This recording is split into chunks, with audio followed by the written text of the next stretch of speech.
I would like to demonstrate you how front-end developers and back-end developers work in parallel with SXA websites. So I have Sitecore open and I've got one tenant, one demo website based from Habit at Home, and I open it up in Experience Editor. Everything all that same as we traditionally do. So you see the homepage being rendered, that's Experience Editor, but the one and only thing you see is New Experience Accelerator tab. So this tab contains some features specific to SXA websites, namely page design, partial design. It also contains theme, which I will tell you in more details later about, and it also has Creative Exchange.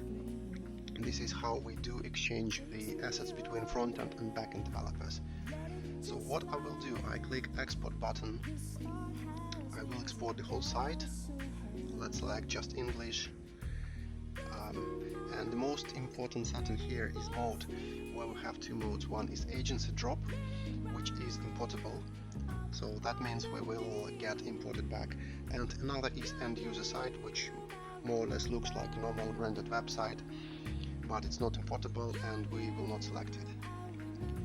So once we're ready, we click next button, and when SXA website creates an archive ready to get downloaded, you will be able to download it, extract, and I have done it already for you. I downloaded and extracted it into demo folder. So I will show you what we've got here. So namely what happened under the bonnet was SXA going through the whole website pages, and it rendered these pages in that same manner as Sitecore would normally do. So you will have a set of navigatable pages. They're all static, you see they're all HTMLs. They keep that same structure, they have that same style, they have menus, they reference images, so images are also get included. Basically that is that same rendered website as your Sitecore would normally produce, but with one and only difference, and that difference is this folder. So dash means media folder, and that is media folder indeed. It contains themes, and as I mentioned, all these assets are part of the theme and they are sitting in media library.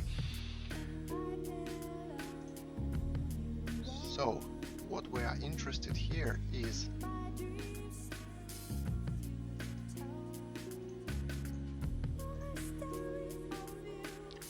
this folder.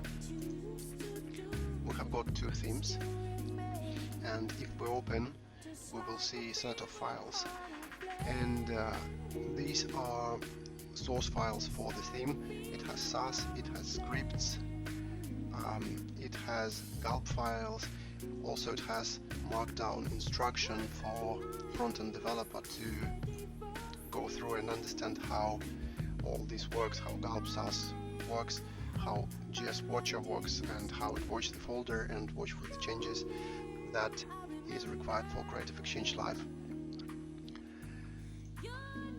But in any case, what is the most important here is that this is the folder with assets that works totally in isolation from the backend development, and front-end developer may have this even on Mac OS machine, so it's platform agnostic entirely.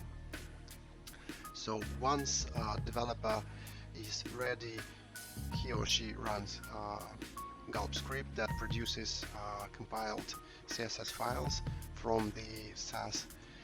Also it creates minified scripts, and the next important step will be going back to the root folder and creating a zip archive from the combined files, and passing this archive back to a backend developer.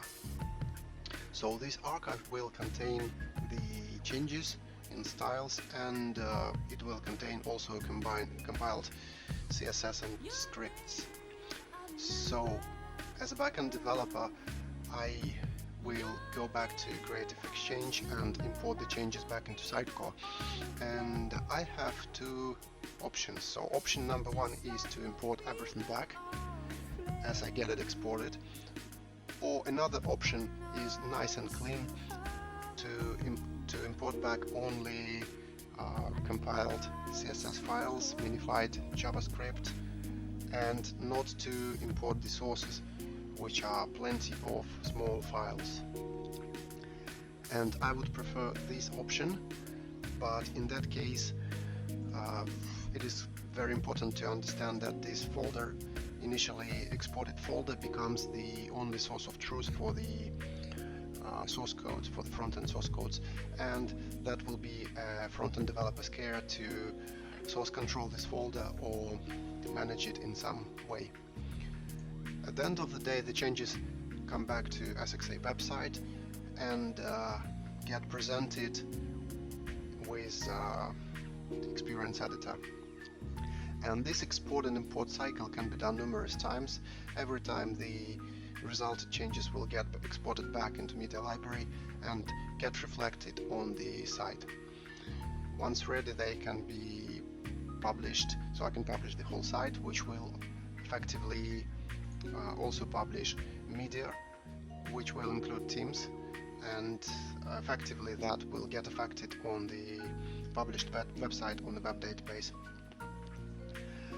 There is also more advanced approach to front-end development, which is called Creative Exchange Live. This is a topic for a separate discussion, but I think this demo hopefully demonstrates the basic life cycle between front-end and back-end development and how they can work in parallel. Thank you for watching.